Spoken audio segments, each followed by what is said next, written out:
네, 안녕하세요. 오늘 또 제가 들려드릴 사건은요. 뭐 재밌으면 재밌고 또 이렇게 좀 슬프면 슬프고 이런 사건인데요. 어떻게 보면 좀 못 사시는 분들, 경제적으로 어렵고 그다음에 가족도 많지 않으시고 혼자 사는 그런 분들이 사는 이렇게 슬럼가들이 있습니다. 그래서 그런 분들이 사실은 여러 가지 도시에서 발생하는 청소나 뭐 여러 가지 허드렛 일을 하시고 사시죠. 이제 뭐 이게 태어나실 때부터 이렇게 좀 어려운 환경에 계신 분도 계시고 또 후천적으로 그렇게 되신 분들도 계세요. 그래서 그런 분들이 다 잘 살 수 있는 세상이 되면 좋은데 아직까지는 이제 그런 분들이 또 존재하고 같이 살고 계시거든요. 근데 이게 종로 주변에도 그런 곳이 있어요. 그래서 쪽방이라고 하는 거죠. 간단히 말해서 영등포나 이런 데. 그래서 하룻밤에 한 뭐 10,000원, 20,000원 이렇게 이제 잠을 잘 수 있는 그런 환경이고 거기서 이제 거주하시는 분들이 계세요. 아예 장기로.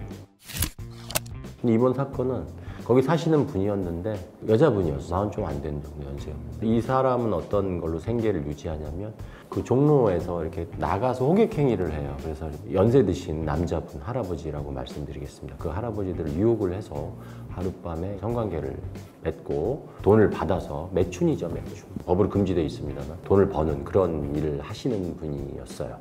근데 문제는 뭐냐면 이 분이 그런 일을 하려고 하는 게 아니라 속여서 이제 같이 그런 쪽방에 들어가요. 20,000원 내고 남자분이 이제 씻거나 샤워를 하는 동안에 남자 그 지갑을 훔쳐가지고 이렇게 달아나고 이런 거였죠. 절도 혹은 사기로 이제 처벌받는 그런 사안이었어요.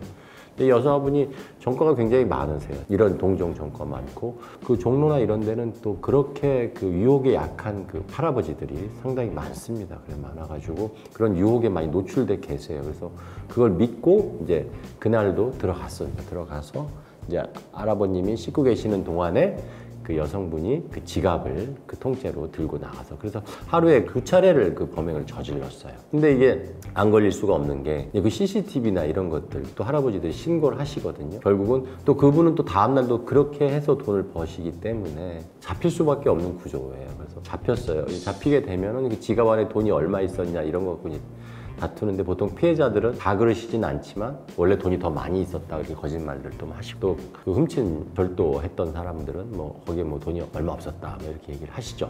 어쨌거나 누구도 알 수 없는 거기 때문에 보통 그런 상황에서 이제 피해자 말을 듣게 되는 것이고요. 이런 사안에서는 그 피해자하고 이제 합의를 봐야 되는데 여자분이 뭐 가족도 전혀 없고요. 고향 지방이었는데 서울이 아니고요. 또 합의할 여력도 안 되고 그다음에 같은 전과가 너무 많아요. 그 누번 기간이라서 이게 집행유예도 될 수 없는 그런 사안이었습니다. 뭐 합의도 안 되고 집행유예도 안 되고 그런 사안이어서 어쩔 수 없이 실형 선고를 받을 수밖에 없는 그런 사안이었습니다. 뭐 변호사로서 할 수 있는 일이 이제 뭐 자필로 이제 반성문하고 그다음에 어려서 어떻게 지냈는지 이런 것들에 대해서 왜 이런 지경에까지 내몰려서 이런 행동을 하면서 남의 물건에 손을 대게 됐는지에 대해서 또 그 할아버지들도 이제 노출되고 싶어 하시진 않으세요. 왜냐하면 또 그게 매춘이고 또 그 할아버지도 자식들도 있고 하니까 노출되고 싶어 하지는 않으세요.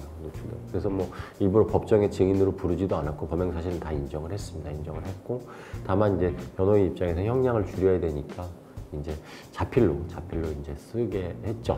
그런 것들을 법정에서 이제 판사님한테 잘 이제 말씀을 하시라 이렇게 해서 진행을 했습니다. 1년 6개월이 선고됐고요. 이제 항소를 또 하겠다 항소를 했는데 항소장까지 내줬는데 나중에 이제 아니야 죄값을 달게 받겠다 해가지고 항소를 취하해서 마무리되었던 그런 사건입니다. 그래서 그 종로 지역의 그 쪽방과 그다음에 거기에 이제 할아버지들 그다음에 그 쪽방을 근거로 생활하시는 분들의 어떤 그 삶의 단면을 엿볼 수 있었던 그런 사안이었습니다. 예. 예, 제가 지금까지 드렸던 말씀 마음에 드시면 좋아요, 구독, 알림 설정 해주시고요. 더 궁금하신 점 있으시면 댓글 남겨주시기 바랍니다. 제가 성실하게 답변 드리도록 하겠습니다.